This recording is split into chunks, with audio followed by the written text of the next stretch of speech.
ಆ ರೆಡಿ. ಮಾಧ್ಯಮದ ಸ್ನೇಹಿತರೆ, ಇವತ್ತು ಕೆಪಿಸಿಸಿ ವತಿಯಿಂದ ರಾಜ್ಯ ಮಟ್ಟದಲ್ಲಿ ಒಂದು ಪ್ರತಿಭಟನೆಯನ್ನ ಹಮ್ಮಿಕೊಂಡಿದ್ದೆವು. ಆ ಪ್ರತಿಭಟನೆಯಲ್ಲಿ ಸಾವಿರಾರು ಜನ ಪಾಲ್ಗೊಂಡಿದ್ರು. ಆದರೆ ಹೈಕೋರ್ಟ್ನವರು ಆದೇಶ ಇರೋದ್ರಿಂದ ಮೆರವಣಿಗೆ ಮಾಡಬಾರ್ದು, ಬೇರೆ ಸ್ಥಳಗಳಲ್ಲಿ ಪ್ರತಿಭಟನೆ ಮಾಡಬಾರ್ದು ಅನ್ನೋದಿರೋದ್ರಿಂದ ಮಹಾತ್ಮ ಗಾಂಧಿ ಅಂತಿರೋದು ಫ್ರೀಡಂ ಪಾರ್ಕ್ನಲ್ಲಿ ಪ್ರತಿಭಟನೆಯನ್ನು ಮಾಡೋದು. ಆದರೆ 2 ಬಸ್ನಲ್ಲಿ ಮಾತ್ರ ನಾವು ಬಂದಿದ್ದದು ಇಲ್ಲಿಗೆ, ಗವರ್ನರ್ಸು ರಾಜಭವನಕ್ಕೆ. ಕಾರಣ ಯಾಕಪ್ಪ ಅಂತಂದ್ರೆ ಎಲ್ಲರೂ ಬರೋಕ್ಕಾಗಲ್ಲ, ಮೆರವಣಿಗೆಯಲ್ಲಿ ಬರಬೇಕಾಗ್ತದೆ. ಮೆರವಣಿಗೆ ಮಾಡಬಾರ್ದು ಅಂತ ಅನ್ನೋದ್ರಿಂದ ಬರೋಕ್ಕಾಗಲಿಲ್ಲ. ನಾವು ಹಮ್ಮಿಕೊಂಡಿದ್ದಂಥ ಪ್ರತಿಭಟನೆ ರಾಜಭವನ ಚಲೋ ಅಂತಕ್ಕಂಥ ಪ್ರತಿಭಟನೆಯನ್ನು ಹಮ್ಮಿಕೊಂಡಿದ್ದೆವು. ಇದರಲ್ಲಿ ಸಾವಿರಾರು ಜನ ಭಾಗವಹಿಸಿದ್ರು. ಇದರಲ್ಲಿ ಎಐಸಿಸಿ ಕಾರ್ಯದರ್ಶಿಗಳಾದಂಥ ಸುರ್ಜೇವಾಲಾ ಅವರು, ಕೆಪಿಸಿಸಿ ಅಧ್ಯಕ್ಷರಾದಂಥ ಡಿ ಕೆ ಶಿವಕುಮಾರ್ ಅವರು, ನಾನು ಮತ್ತು ಇತರ ಎಲ್ಲ ಪದಾಧಿಕಾರಿಗಳು, ಕೆಪಿಸಿಸಿ ಪದಾಧಿಕಾರಿಗಳು ಮತ್ತು ಜಿಲ್ಲಾ ಪಂಚಾಯತ್, ತಾಲೂಕ್ ಪಂಚಾಯತ್, ಗ್ರಾಮ ಪಂಚಾಯತಿ ಅಧ್ಯಕ್ಷರುಗಳು ಇವರೆಲ್ಲರೂ ಕೂಡ ಭಾಗವಹಿಸಿದ್ರು. ಮುಖಂಡರುಗಳೆಲ್ಲ, ಕಾಂಗ್ರೆಸ್ನ ಕಾರ್ಯಕರ್ತರು, ಮುಖಂಡರುಗಳೆಲ್ಲ ಭಾಗವಹಿಸಿದ್ರು. ಉದ್ದೇಶ ಏನಪ್ಪ ಅಂತಂದ್ರೆ, ಇತ್ತೀಚೆಗೆ ಕೇಂದ್ರ ಸರ್ಕಾರ ಮನ್ರೇಗಾ ಕಾಯ್ದೆಯನ್ನ ರದ್ದು ಮಾಡಿ ಹೊಸ ಕಾಯ್ದೆಯನ್ನ ಮಾಡಿದ್ದಾರೆ. ವಿಬಿಜಿ ರಾಮ್ಜಿ ಕಾಯ್ದೆಯನ್ನ ಮಾಡಿದ್ದಾರೆ. ಮನ್ರೇಗಾದಲ್ಲಿ ಹಳ್ಳಿಗಾಡಿನ ಕೂಲಿ ಕಾರ್ಮಿಕರು, ದಲಿತರು, ಮಹಿಳೆಯರು, ಸಣ್ಣ ರೈತರು ಇವರೆಲ್ಲರೂ ಕೂಡ 100 ದಿನಗಳ ಕಾಲ, ಒಂದು ವರ್ಷದಲ್ಲಿ 100 ದಿನಗಳ ಕಾಲ ಯಾವಾಗ ಕೆಲಸ ಕೇಳ್ತಾರೆ ಮತ್ತು ಯಾವ ಜಾಗದಲ್ಲಿ ಕೇಳ್ತಾರೆ ಅಲ್ಲೇ ಕೂಲಿ ಕೊಡ್ತಕ್ಕಂಥ ಕೆಲಸವನ್ನು ಮನಮೋಹನ್ ಸಿಂಗ್ ಅವರು ಪ್ರಧಾನಮಂತ್ರಿ ಆಗಿದ್ದಾಗ ಸುಮಾರು 20 ವರ್ಷಗಳ ಹಿಂದೆ ಈ ಕಾಯ್ದೆಯನ್ನು ಮಾಡಿತ್ತು, ಮನ್ರೇಗಾ ಕಾಯ್ದೆಯನ್ನು ಮಾಡಿತ್ತು. ಆಗ ಮನಮೋಹನ್ ಸಿಂಗ್ ಅವರು ಪ್ರಧಾನಮಂತ್ರಿ ಆಗಿದ್ರು. ಇದೊಂದೇ ಕಾಯ್ದೆ ಮಾಡಲಿಲ್ಲ. ಉದ್ದೇಶ ಏನಪ್ಪ ಅಂತಂದ್ರೆ,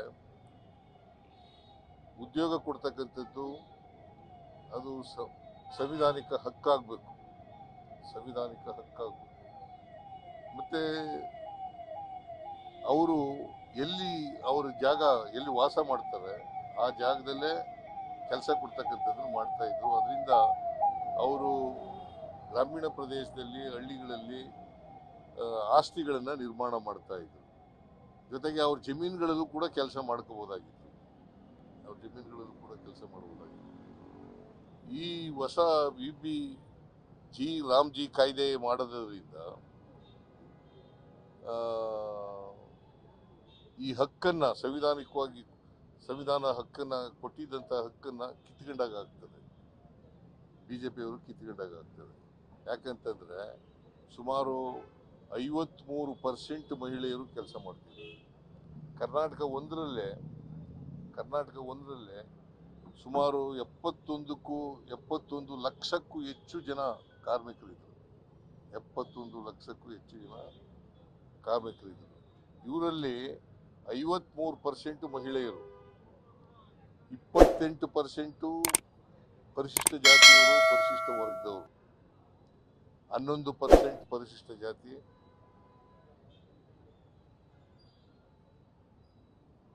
11% ಪರಿಶಿಷ್ಟ ಜಾತಿ, ಇನ್ನು ಉಳಿದವರು ಪರಿಶಿಷ್ಟ ವರ್ಗದವರು. ಇವರೆಲ್ಲರೂ ಕೂಡ ಮಾಡ್ತಾ ಇದ್ರು. ಮತ್ತೆ 5 ಲಕ್ಷ ಜನ ಕರ್ನಾಟಕದಲ್ಲಿ ಅಂಗವಿಕಲರು ಕೆಲಸ ಮಾಡ್ತಾ ಇದ್ರು. ಈಗ ಏನ್ ಮಾಡಿದ್ದಾರೆ, ವಿಬಿಜಿ ರಾಮ್ಜಿ ಆಕ್ಟ್ನಲ್ಲಿ ಕೇಂದ್ರ ಸರ್ಕಾರ ತೀರ್ಮಾನ ಮಾಡಬೇಕು, ಯಾವ ಪಂಚಾಯತಿನಲ್ಲಿ ಮಾಡಬೇಕು, ಯಾವ ಹಳ್ಳಿನಲ್ಲಿ ಮಾಡಬೇಕು ಅಂತೇಳಿ ಕೇಂದ್ರ ಸರ್ಕಾರ ತೀರ್ಮಾನ ಮಾಡಬೇಕು. ಬೈ ನೋಟಿಫಿಕೇಶನ್ ಅವರು ತೀರ್ಮಾನ ಮಾಡೋದು. ಮನ್ರೇಗಾ ಆಕ್ಟ್ನಲ್ಲಿ ಏನಂತ ಇತ್ತು ಅಂತಂದ್ರೆ ಅವರು ಎಲ್ಲಿ ವಾಸ ಮಾಡ್ತಾರೆ ಅವ್ರ ಮಕ್ಕಳುಗಳನ್ನೂ ಓದಿಸ್ಕೋಬೋದಾಗಿತ್ತು, ಮತ್ತು ಅವ್ರಿಗೂ ಕೆಲಸ ಸಿಗ್ತಕ್ಕಂಥ ಕೆಲಸವನ್ನು ಮಾಡ್ತಾ ಇತ್ತು. ವರ್ಷದಲ್ಲಿ 365 ದಿನದಲ್ಲಿ 100 ದಿನಗಳು ಕೊಡ್ತಕ್ಕಂಥದ್ದು. ಈಗ VBG ರಾಮ್ಜಿ ಆಕ್ಟ್ ಪ್ರಕಾರ 60 ದಿನ ವ್ಯವಸಾಯದ ಸಂದರ್ಭದಲ್ಲಿ ಕೊಡಗಿಲ್ಲ. ಮನ್ರೇಗಾ ಆಕ್ಟ್ನಲ್ಲಿ ಯಾವ ಕಾಲದಲ್ಲಾದರೂ ಕೂಡ ಕೊಡ್ಬೋದಾಗಿತ್ತು. ಅದು ಸಂವಿಧಾನಿಕವಾದಂಥ ಹಕ್ಕು, ಕಾನ್ಸ್ಟಿಟ್ಯೂಷನಲ್ ರೈಟ್. ಅದು ಈ ರೈಟನ್ನು ಕೊಟ್ಟಿದ್ದದು ಕೇಂದ್ರ ಸರ್ಕಾರ, ಮನಮೋಹನ್ ಸಿಂಗ್ ರವರ ಸರ್ಕಾರ. ಸೊ ಈಗ ಈ ಹೊಸ ಕಾಯ್ದೆ ಪ್ರಕಾರ VBG ರಾಮ್ಜಿ ಪ್ರಕಾರ 60%, 60% ಕೇಂದ್ರ ಸರ್ಕಾರ ಕೊಡೋದು, 40% ರಾಜ್ಯ ಸರ್ಕಾರ ಕೊಡಬೇಕು ಅಂತ ಮಾಡಿದೆ. ಹಿಂದೆ ಮನ್ರೇಗಾ ಆಕ್ಟ್ ಪ್ರಕಾರ ಪೂರ್ಣ ವೇತನವನ್ನು ಅವರೇ ಕೊಡ್ತಿದ್ರು, ಕೇಂದ್ರ ಸರ್ಕಾರನೇ ಕೊಡ್ತಾ ಇದ್ರು. ಈಗ ಮಾಡಿರ್ತಕ್ಕಂಥದ್ದು 60% ಕೇಂದ್ರ ಸರ್ಕಾರ, 40% ಮಾಡಬೇಕು, ರಾಜ್ಯ ಸರ್ಕಾರ ಕೊಡಬೇಕು ಅಂತ ಮಾಡಿದ್ದಾರೆ. ಅನೇಕ ರಾಜ್ಯಗಳಿಗೆ ಇವತ್ತು ಆರ್ಥಿಕವಾಗಿ ಸಂಕಷ್ಟದಲ್ಲಿದ್ದಾವೆ. ಈ ಸಂಕಷ್ಟದಲ್ಲಿರ್ತಕ್ಕಂಥ ಪರಿಸ್ಥಿತಿನಲ್ಲಿ ಇದನ್ನ ಮಾಡಿರ್ತಕ್ಕಂಥದ್ದು ಅತ್ಯಂತ ಮಾರಕವಾಗಿರ್ತಕ್ಕಂಥ ಕಾಯ್ದೆ ಅಂತ ಹೇಳಿ ನಾನು ಭಾವಿಸ್ಕೊಂಡಿದ್ದೇನೆ. ಸೊ ಎಲ್ಲಕ್ಕಿಂತ ಭಾಳ ಮುಖ್ಯವಾಗಿ ಗ್ರಾಮೀಣ ಪ್ರದೇಶಗಳಲ್ಲಿ ಹಳ್ಳಿಗಾಡಿನ ಜನ, ಮಹಿಳೆಯರು, ದಲಿತರು, ಸಣ್ಣ ರೈತರು, ಅವ್ರು ಏನು ಕೆಲಸ ಮಾಡ್ತಾಯಿದ್ರು, ಕಾರ್ಮಿಕರು ಏನು ಕೆಲಸ ಮಾಡ್ತಿದ್ರು, ಆ ಕೆಲಸವನ್ನು ಕಿತ್ಕೊಳ್ತಕ್ಕಂಥ ಕೆಲಸವನ್ನು ಮಾಡ್ತಾಯಿದ್ರು. ಇವ್ರಿಗೆ ಮಾರ್ಗದರ್ಶನ ಮಾಡೋರು ಯಾರಪ್ಪ ಅಂತಂದರೆ ಆರ್ ಎಸ್ ಎಸ್ನವರು. ಯಾಕಂತಂದರೆ ಜನರ ಕೈನಲ್ಲಿ ದುಡ್ಡಿರಬಾರ್ದು ಅನ್ನೋದು. ಯಾಕಂದರೆ ಅವರು ಆರ್ಥಿಕವಾಗಿ ಸ್ವಾವಲಂಬಿಗಳಾದರೆ ಅವ್ರು ಸೇವಕರಾಗಿರಲಿಕ್ಕೆ ಸಾಧ್ಯ ಇಲ್ಲ.